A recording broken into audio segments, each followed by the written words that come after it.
అతి తక్కువ వడ్డీ రేట్లకే పొందండి Punjab national bank home loans, car loans. Zero processing fee, zero documentation charges. వెంటనే మీ బ్రాంచ్ ని సంప్రదించండి. నల్గొండ జిల్లాలో కేటీఆర్ రైతు మహాధర్నకి బీఆర్ఎస్ శ్రేణులంతా కూడా సమాయత్తం అవుతున్నటువంటి పరిస్థితి కనిపిస్తుంది. మనతో మాట్లాడడానికి మాజీ మంత్రి జగదీష్ రెడ్డి ఉన్నారు. చెప్పండి, చూసినట్టయితే మొత్తం మీద నల్గొండ అనంగానే ఒక హీట్ ఎక్కిస్తున్నటువంటి వాతావరణం ఉంది. ఇప్పటికీ 2 పర్యాయాల కాడు కూడా వాయిదా పడడం జరిగింది. మీరు రైతు ధర్నా చేస్తామంటున్నారు. ఇక్కడ ఉన్నటువంటి మంత్రులు ఉత్తమ్ కుమార్ రెడ్డి కానీ, కోమటిరెడ్డి వెంకటరెడ్డి కానీ వాళ్ళ నల్గొండ జిల్లా ఆగమైందంటేనే గత 10 ఏళ్ల పాలలో ఎందుకు వస్తున్నారు కేటీఆర్ అని కూడా పదే ప్రశ్నిస్తున్నారు. ఏం చెప్తారు? నల్గొండ జిల్లా ఆగమైంది వాస్తవం 60 సంవత్సరాలు. 60 ఏళ్ల కింద వ్యవసాయం అంటేనే నల్గొండ జిల్లా తెలంగాణలో అంత అద్భుతమైన వ్యవసాయం ఉన్న జిల్లా, అత్యంత ఎక్కువ పంటలు పండిన జిల్లా, రాష్ట్రంలోనే మార్కెట్ ధరలు నిర్ణయించిన జిల్లా. సూర్యాపేట మార్కెట్ కావచ్చు కానీ నల్గొండ జిల్లా. అటువంటి జిల్లాను కాంగ్రెస్ చేతిలో పెడితే 2014 వచ్చే నాటికి అడ్కతినే జిల్లాగా, ఆకలి చావుల జిల్లాగా, ఆత్మహత్యల జిల్లాగా, ఫ్లోరిన్ బాధితుల జిల్లాగా తయారు చేసింది ఇది కాంగ్రెస్ నాయకులు. ఇది వెంకటరెడ్డిలు, జానారెడ్డిలు, ఉత్తమ్ రెడ్డిలు, రామారెడ్డి. ఏమిచ్చింది కాంగ్రెస్ పాలన జిల్లాకు అని ఎవరిని అడిగినా చెప్తారు. పిల్లల్ని అడిగినా, పెద్దలను అడిగినా. ఆకలి చావులు ఇచ్చింది, ఆత్మహత్యలు ఇచ్చింది, కరువు కాటకాలు తెచ్చింది, ఫ్లోరిన్తో లక్షలాది మంది జీవితాలు నాశనం చేసింది. నల్గొండ జిల్లా తెలంగాణ రాష్ట్రం వచ్చే నాటికి కేవలం 3 లక్షల మెట్రిక్ టన్నుల ధాన్యాన్ని పండిస్తుంది. అటువంటి పరిస్థితుల్లో వచ్చిన కేసీఆర్ గారు నల్గొండ జిల్లా స్వరూపాన్ని అర్థం చేసుకొని, స్వభావాన్ని అర్థం చేసుకొని, కేవలం వ్యవసాయక జిల్లా, వ్యవసాయ రంగం మీద మనం ఎంత పని చేస్తే అంత లాభపడే జిల్లా అని చెప్పి దాదాపు 20 పర్యాయాలు పర్యటించి వ్యవసాయ రంగంలో తీసుకున్న విప్లవాత్మకమైన చర్యల వల్ల 3 లక్షల మెట్రిక్ టన్నుల ధాన్యం ఇచ్చిన జిల్లాను 40 లక్షల మెట్రిక్ టన్నులు పండించి భారతదేశానికి అందించే అద్భుతమైన జిల్లాగా, ఒక అన్నపూర్ణగా, సస్యశ్యామలంగా మార్చి, ఇది మన నల్గొండ జిల్లాలో నువ్వు ఏ రైతును లేపడినా, నిద్ర లేపడినా చెప్తారు. సత్యం. అంత పంట పండియడమే కాదు, పండిన పంట ప్రతి గింజను కూడా కొనిపించారు. కేసీఆర్ గారి ఆదేశాల మేరకు ప్రతి క్షణం జిల్లా మంత్రి గారు నేను పంట పెట్టిన మొదటి రోజు నుంచే మళ్ళీ కొనడానికి ఏం ఏర్పాట్లు చేయాలన్న ఆలోచనలు ఉన్నాయి మాకు. ప్రతి జిల్లాను 3 జిల్లాలో కనీసం 2 సార్లు రివ్యూ చేస్తూ ఉంటారు అధికారులతో. కొనుగోళ్లకు ఎట్లా, ఏం చేయాలి, బస్తాలు వచ్చినాయి, ఈ పద్ధతులు. ఎక్కడ రైతు ₹1 నష్టపోకుండా జిల్లాలో దాదాపుగా 1000కి పైగా కొనుగోలు కేంద్రాలను ఏర్పాటు చేసి, కొన్ని సందర్భాల్లో తడిసిన ధాన్యాన్ని కూడా మిల్లలను ఒప్పించి కొనిపించిన మా ఎమ్మెల్యేలందరూ కూడా ఫీల్డ్లో ఉన్నారు. ఇవాళ అటువంటి రైతును కాంగ్రెస్ ప్రభుత్వం వచ్చి నాశనం చేసింది. రైతులను దళారులకు అప్పచెప్పారు. ఈ సంవత్సరం ఏ ఒక్క రైతు కూడా కనీస మద్దతు ధర పొందలేదు. అందరూ 400 నష్టానికి అమ్ముకొని దాదాపు 1000 కోట్లు నల్గొండ జిల్లా రైతాంగం నష్టపోయింది.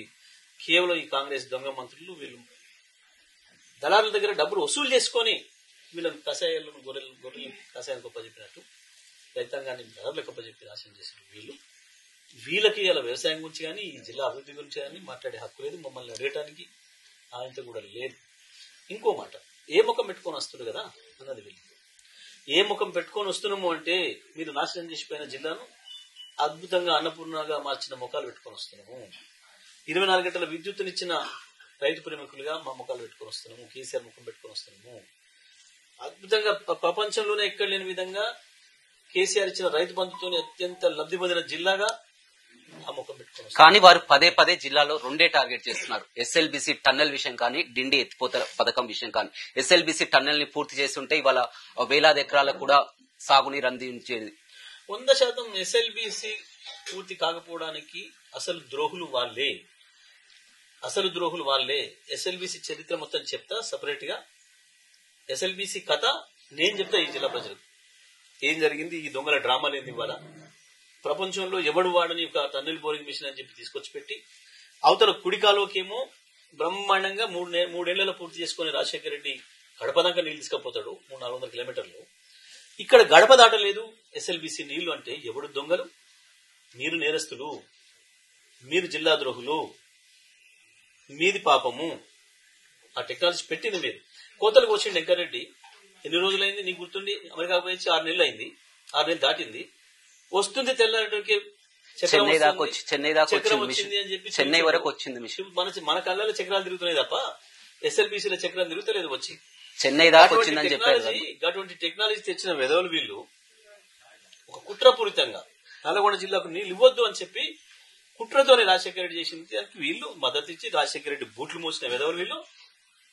ఎస్ఎల్బిసి నీళ్లు రాకపోవడానికి కారణం మొదటి శత్రువు కాంగ్రెసే, మొదటి పాపం కాంగ్రెసే తప్ప ఎవరిది కాదు. ఎస్ఎల్బిసి టెక్నాలజీ విషయం అంటున్నారు. ఇక పాలమూరు డిండి ఎత్తిపోతల విషయానికి వస్తే మహబూబ్ నగర్ జిల్లా సీఎం గా ఉన్నప్పటికీ కూడా మహబూబ్ నగర్ రైతులు అక్కడ అడ్డుపడుతున్నప్పటికీ కూడా నిన్న ఏదుల నుంచి కూడా వాటర్ తీసుకోవచ్చు అని చెప్పడం జరిగింది. అక్కడ మహబూబ్ నగర్ రైతులంతా కూడా ఆందోళన చేస్తున్నారు. ముఖ్యమంత్రి ఉన్నా కానీ, ఇక్కడ నీటిపారుదల శాఖ మంత్రి కానీ, ఈ మంత్రులు కానీ కొట్లాట ఫలితంగానే వాళ్ళ ఏదుల నుంచి కూడా వాటర్కి వస్తుంది. వాటర్ అసలు స్కీమ్ తయారు చేసిందే కేసీఆర్. వీళ్ళ ముఖాలుగా ఏదులు ఎక్కడ కానీ ఆనాడు సంతకాలు పెడితే అంత వ్యతిరేకిస్తే మహబూబ్ నగర్ రైతులకు భయపడి, మహబూబ్ నగర్ నాయకులకు భయపడి ఇవ్వలేకపోయారని కూడా అక్కడి నుంచి వెళ్ళి నీళ్లు తెచ్చి గీడ పొయ్యొచ్చు అనేది నేర్పిందే వీళ్ళ ముఖాలకి కేసీఆర్. వీళ్ళ ముఖాలకి తెలిస్తే కదా నీళ్ళు ఎక్కడి నుంచి ఎక్కడికి వస్తాయో తెలిసి ఏడిస్తే కదా స్కీమ్ పథకం రూపకల్పన చేసింది కేసీఆర్. అంతేకాదు ఇప్పటికే గోదావరి జిల్లాలని కృష్ణా జిల్లాలని మహబూబ్ నగర్ నుంచి వెళ్ళి తీసుకొచ్చి డిండికి నీళ్ళు ఇచ్చినాం మేము. దుందుబి బావిలో పడేసి ఆ నీళ్లను ఇప్పటికే తీసుకొచ్చి 3 సార్లు డిండి ప్రాంత ప్రజలకు నీళ్లు ఇచ్చినాం మేము. ఇప్పటికే కృష్ణా జిల్లాలని ఎస్ఎల్బిసి పైనుంచి ఎట్లా దేవాలయం శ్రీశైలం పైనుంచి వెళ్ళి ఏ పద్ధతిలో దేవాలయం కూడా తెచ్చి చూపించిన నాయకుడు కేసీఆర్. వీళ్ళ మొక్కలకి గప్పాలు తప్ప ఇప్పుడు మనం చెప్పినాం కదా, అమెరికాకు పోయి చక్రం చూసి వచ్చి నేను చక్రం చూసినా ఇప్పుడే తెస్తున్నా అని చెప్పి ఇంతప్పుడు రాయించుకుంటే కదా 18 కోట్లు శాంక్షన్ చేశారు. జీవో ఇవ్వడం జరిగింది. 1800 కోట్లు శాంక్షన్ చేయడం జరిగింది. మహబూబ్ నగర్ రైతాంగం అంతా వ్యతిరేకిస్తున్నా కానీ సీఎం రేవంత్ రెడ్డి సొంత జిల్లా నుంచే నీటిని తీసుకొస్తున్నటువంటి పరిస్థితి. స్కీమ్ చేసిందే మేము. ఎవడే దరఖాస్తు కూడా పెట్టి అక్కర్లేదు, మీ ఇళ్లకే వస్తే పథకాలు లబ్ధిదారులకి అని చెప్పాడు. ఇవాళ ఏం జరుగుతుంది? ఇప్పుడు 3 సార్లు ప్రజాపాలన దరఖాస్తులు అన్నారు, సోషల్ ఎకనామిక్ దరఖాస్తులు అన్నారు, అన్ని పోయినాయి. 2 రోజులు లిస్టు తీసుకోకపోతే ప్రజలు ఎదురు దాన్ని చెంపలు వాయించారు. ఈ చెంప ఆ చెంప ప్రభుత్వాన్ని. అధికారులు వచ్చి మొదలుపెట్టుకుని మేము పోలేము, అతను కాదు, ఊళ్ళలో పోతే తిట్లు మిమ్మల్ని తిడుతున్నారు కానీ ఆ తిట్లు మాకిన పడుతున్నాయి. తిట్టేది ముఖ్యమంత్రినే, మంత్రులనే కానీ మమ్మల్ని తిట్టినట్టు అనిపిస్తుంది కాబట్టి మేము పోము అని చెప్పి అధికారులు మొరాయిస్తే నిన్న నుంచి వెళ్ళి రూట్ మార్చి లేదు అందరికి ఇస్తామని చెప్పుకోండి, మళ్ళీ ఇంకా రాను వాళ్ళు అప్లికేషన్ పెట్టుకోమని. ఎన్నిసార్లు పెట్టాలి అప్లికేషన్? నీ ముఖానికి నువ్వు ఇచ్చింది లేదు చచ్చింది లేదు కానీ వాళ్ళ అప్లికేషన్ కాగితాలకి ఓడిచిపోతున్నాయి పైసలు ప్రజలకి. కొంచెం మన సిగ్గు అనిపించొద్దా? ఒకసారి అడిగినో అయిపోయింది, రెండోసారి అడిగినాం. వాస్తవానికి ఏది అడిగలేదు, ప్రభుత్వం దగ్గర అంత డేటా ఉంది. అంత డేటా కేసీఆర్ రెడీ చేసి పెట్టిపోయాడు. ఎట్లా ఇయ్యాలని అడిగితే మేమే చెప్తుంటే కదా ఒక్క మాట, ఒక్కటే క్లిక్ తో 2 లక్షల మంది. కానీ వారు చెప్తున్నటువంటి ప్రకారం రేషన్ కార్డుల గురించి మాట్లాడే అర్హత అసలు బీఆర్ఎస్ కు లేనే లేదు. గతంలో 10 ఏళ్లలో కుంటూరు ప్రజలు నేను ఎక్కడెక్కడ మాట్లాడింది ఇంకా 40 లక్షల కార్డులు ఇస్తాను, సో ఇవ్వాలి. ఇప్పటికే 90 లక్షల కార్డులు ఉన్నాయి, 40 లక్షల మంది లబ్ధిదారులు. తెలంగాణలో ఉన్నదే 1,05,00,000 కుటుంబాలు. ఆల్రెడీ 90 ఇంకా 40 లక్షలు ఎలా పెడతాడు ఈయన ముఖానికి? లెక్క తెలిసి మాట్లాడితే ఇవ్వాలని బాధ్యతతో మాట్లాడితే కదా, ఇచ్చే ఉద్దేశం మాట్లాడితే ఈ 3 లక్షలు ఉన్నాయి, 6 లక్షలు ఉన్నాయి, ఇగో ఇంతమందికి ఇన్ని ఉన్నాయి, ఇవి ఇవ్వాలి అని చెప్పొచ్చు. ఇచ్చే ఉద్దేశం లేనోడు ఎన్నైనా పోయొచ్చు కోతలు. రైతు భరోసా కూడా నిన్న మొన్నటి వరకు కూడా అసలు ఇస్తారా, రేవంత్ సర్కార్ వస్తే రైతు భరోసా ఇస్తారా లేదా, కానీ రేపు జనవరి 20 నుంచి కూడా వ్యవసాయ యోగ్యమైనటువంటి భూములన్నింటికి కూడా ఇలాంటి కోతలు పెడతారని కూడా అంత భావించారు. కానీ కోతలు పెట్టకుండా వ్యవసాయం చేసే ప్రతి భూమి కూడా రైతు భరోసా ఇస్తాం, 12,000 ఇస్తామని కూడా చెప్తున్నటువంటి ఇక్కడ కోతలు ఇక్కడ వ్యవసాయ యోగ్యం 15,000 నుంచి 12,000 అంటే కోత కాకపోతే దాని కోత అని దశల వారీగా పెంచుకుంటాడు. అయితే వ్యవసాయ యోగ్యం చేసే భూములన్నిటికైతే ఇస్తున్నారు. కానీ రైతులు ఎక్కడ కూడా వారంతా హర్షిస్తున్నారు కదా రేవంత్ సర్కార్ తీసుకున్నట్టు నిర్ణయం. 12,000 అయినా కానీ 12,000 ఇచ్చినా సరే కానీ మొత్తం అన్నిటికీ భూములు ఎక్కడ దాకా వచ్చారంటే సత్యం పెళ్లికి వచ్చినంతని వీడు ఇచ్చేది లేదు సచ్చేది లేదని చెప్పి నిన్నడానికి కొనుక్కున్నారు, ఇస్తారంటుండు కదా. మళ్ళీ సంగతి చెప్తానే వచ్చినాడని ఆ నిర్ణయంతో ఉండ్రి. నమ్మకం లేదా, ఇస్తారని నమ్మకం లేదా? నువ్వు ఒడ్లు కొట్టనట్టునే ఇయ్యాలి రైతులు ఒడ్లు వీరికి. రైతు భరోసాపై నమ్మకం లేదా? ఒడ్డు దొబ్బిపోతాడు, పైసలు లేడు, వీడు బయట ఇచ్చుకుందాం అంత తక్కువ లేదని చెప్పి బయట అమ్ముకురు, దళారులకు అమ్ముకుర్రు. దాంతో నమ్మకం ఉంది ప్రభుత్వం మీద. ఎందుకు ఒక్క గుత్తేదారు వస్తలేడు? వెంకరెడ్డి ఏడాది కింద అట్టహాసంగా ఉరికొచ్చి నా మొదటి పని ఇదే, నాకు మీ ఊరి మీద ఇంత పెద్ద ప్రేమ ఉందని చెప్పి ఒక్కబోసి కొబ్బరికాయ కొట్టిండు. దాన్ని ఒకసారి తీసుకుపోయి చూపించి మీ కెమెరామెన్ తీసుకుపోయి వచ్చి ఆ రోడ్డు సంగతి చూపించి ఒక్కసారి ప్రజలకి. ఏడాది అయింది, 30 మట్టి వేయలేదు. ఈ కోతలు రాయలు వీళ్ళు ఏంటి ఈ మధ్య పంచాయతీ ఏంటి? ఎక్కువగా కోమటిరెడ్డి వెంకటరెడ్డి పదే జగదీష్ రెడ్డిని టార్గెట్ చేస్తారు, జగదీష్ రెడ్డి మంత్రి కోమటిరెడ్డి వెంకటరెడ్డిని టార్గెట్ చేస్తారు. అసలు నాకు ఇప్పుడు అలవాట్లేదు, వ్యక్తిగతంగా మాట్లాడే అలవాట్లేదు, టాగ్ చేసే అలవాట్లేదు. 10 ఏళ్ల నుంచి వెళ్ళి మీరు ఈ జిల్లాలో జర్నలిస్ట్ ఉన్నారు, మీకు తెలుసు. ఒక్కరోజు నేను ఎప్పుడైనా పేరు తీసుకున్నాను నా మంత్రి పదవి 10 ఏళ్ళు, ఒక్కరోజు కూడా నాకు అవ్వాలని తెలుసు. సోయిలు కూడా మాట్లాడేటోడు, ఈయన మనం ఎందుకు ఆన్సర్ ఇవ్వాలి. కానీ ఇవాళ మంత్రి పదవిలో ఉన్నాడు. దురదృష్టవశాత్తు మంత్రి పదవిలో ఉండి మాట్లాడేటప్పుడు దురదృష్టవశాత్తు అంటే ఈ జిల్లా దురదృష్టం కాకపోతే ఏముంది మరి? రైతులు కథమైపోయి, అన్ని వర్గాల ప్రజలు కథమైపోయి, నల్గొండ నాశనం. మీరు ఒక్కరే మంత్రి ఉన్నారు, 2 మంత్రులు ఉన్నారు జిల్లాకు, ఒక ఇరిగేషన్ మినిస్టర్, ఒక R&B మినిస్టర్, ఇద్దరు ఒక గింజ కొనిపించలేకపోయినారు. ఉన్న పంట నాశనం అయింది. 24 గంటల కరెంట్ ఇవ్వలేకపోతున్నారు. ఉన్నాయి పోయినాయి. రైతు బంధు నేనంటే ఇప్పటికి కేసీఆర్ అంటే 17,500 కోట్ల రైతు బంధు ఇప్పటికి వచ్చేది. అదే కోటి ప్రజలకి ఎక్కువ నష్టమైంది నల్గొండ జిల్లా, ఉమ్మడి నల్గొండ జిల్లా. 5.5 లక్షల బోరు బావులు ఉన్న జిల్లా నల్గొండ జిల్లా. 24 గంటల కరెంటుతో అత్యంత ఎక్కువ లాభపడ్డ జిల్లా నల్గొండ జిల్లా. రైతు రుణమాఫీతో అత్యంత ఎక్కువ లాభపడ్డ జిల్లా నల్గొండ జిల్లా. రైతు బంధుతో ఎక్కువ లాభపడ్డ జిల్లా నల్గొండ జిల్లా. ఇవన్నీ లేకపోవడం వల్ల అత్యంత దెబ్బతిన్నది ఈ జిల్లా వీళ్ళిద్దరు నాయకత్వం. వీళ్ళకి అసలు అర్హత లేదు మాట్లాడడానికి. సరే, ఓకే, రైతుల పరంగా కూడా విమర్శలు వస్తున్నాయి, గ్రామ సభల్ని విమర్శిస్తున్నారు. ఇప్పుడు ముఖ్యమంత్రి రేవంత్ రెడ్డిని మీరు అభినందిస్తున్నారా లేదా? దావోస్ వెళ్లిండు, 1,70,000 కోట్ల పెట్టుబడులు తీసుకొని వస్తున్నారు రాష్ట్రానికి. తప్పకుండా అభినందిస్తారు. అభినందించకపోతే ఎట్లా? కాకపోతే ఏముందంటే ప్రజలు అనుకుంటారు అంటే జనరల్ దీని డెస్టినేషన్ మ్యారేజ్లు అని చెప్పి మధ్య జరుగుతున్నాయి. ఇక్కడ పిల్లగాడిక్కనే కానీ అన్ని చదువుకొని పోయి అక్కడ వాషింగాలు కట్టుకొని వస్తున్నారు. బాలి అని, ఇటలీ అని, ఇంకెక్కడెక్కడ. ఈయన ఇంటి పక్కనే ఉంటారు ఇద్దరు పెట్టుబడిదారు. ఆయన ఈయన చేసుకునే పనికి గాడి పోయినరు అని చెప్పి ప్రజలు మాట్లాడుకుంటున్నారు. అందులో ఇంకోరు కాంట్రడిక్షన్ చేస్తున్నారు. లేదు ఇది డెస్టినేషన్ మ్యారేజ్ అంటే సరే కొత్తగా మొదటిసారి చేసుకున్నాడు, పిల్లలు ఎవరైనా చేసుకుని కానీ ఇది చేసుకున్నట్టే మళ్ళీ చేసుకున్నట్టుంది. ఇది ఇప్పుడు రేవంత్ రెడ్డి నేను తెచ్చినాయి అన్ని మొత్తం ఇంతకుముందు అయినాయే, కేటీఆర్ పీరియడ్ లో జరిగినాయి, అగ్రిమెంట్లు అయినాయి, పనులైనాయి. అమెజాన్ బిల్డింగ్ బ్రహ్మాండంగా కనబడుతుంది. కావాలంటే నువ్వు నయంబడి రా చూపిస్తా. విప్రో బిల్డింగ్ కనబడుతుంది, ఇన్ఫోసిస్ బిల్డింగ్ కనబడుతుంది. అందరు బిల్డింగ్లు ఆడ మంచిగానే ఉన్నాయి, బ్రహ్మాండంగా ఉన్నాయి. దానికి పోయి మళ్ళీ వేసుకొచ్చుకుంటే ఏమనుకున్నది తెలుసా? మీరు మొదలు ఎప్పుడో చేసుకునే కదా, ఇటు పెళ్లి పిల్లల వీడు మళ్ళీ పెళ్లి చేసుకుంటా అంటే డెస్టినేషన్ మ్యారేజ్ మళ్ళీ షోకి ఎక్కువైనట్టుంది. కొత్త పురాణాలు తీసుకుంటారు కాబట్టి నేను కూడా నానే చేసుకోవాలని చేసుకున్నట్టు కనబడుతుంది అని చెప్పి మాట్లాడుకుంటారు. ఇట్లా ఉంది బయట జనాలు.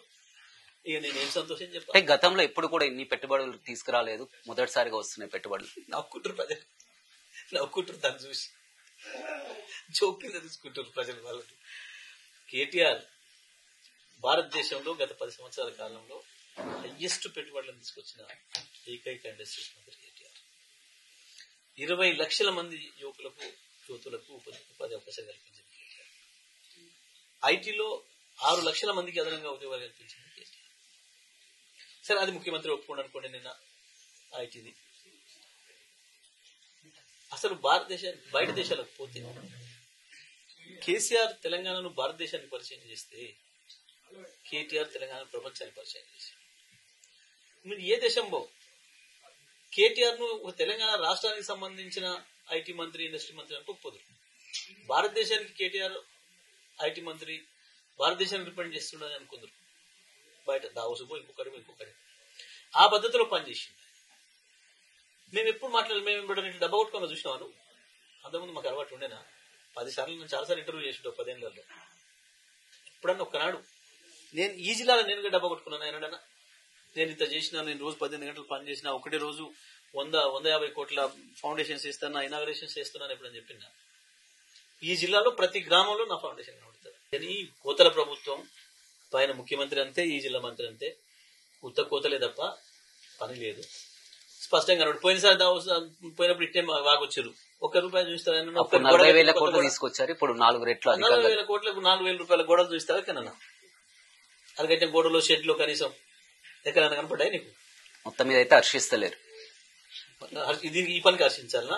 భారతదేశం పరదేశం వస్తుంటే అక్కడ రైట్. చూడొచ్చు, కాంగ్రెస్ ప్రభుత్వం ఆ రైతులని పూర్తిగా విస్మరిస్తుంది. ఇచ్చినటువంటి హామీలను కూడా నెరవేర్చలేదు. ప్రజలు కూడా కాంగ్రెస్ పార్టీని కానీ కాంగ్రెస్ ప్రభుత్వాన్ని కానీ నమ్మేలా లేరు. ఖచ్చితంగా గతంలో జరిగినటువంటి అభివృద్ధి పనులే తప్ప కూడా కొత్తగా జిల్లాకు ఒరగబెట్టింది ఏమీ లేదని కూడా జగదీష్ రెడ్డి చెప్తున్నారు. Vote studio. మరిన్ని వీడియోస్ కోసం ఛానల్ ని సబ్స్క్రైబ్ చేయండి. లేటెస్ట్ అప్డేట్స్ కోసం వాట్సాప్ ఛానల్ ని ఫాలో అవ్వండి. ఆ లింక్ డిస్క్రిప్షన్ లో ఉంది.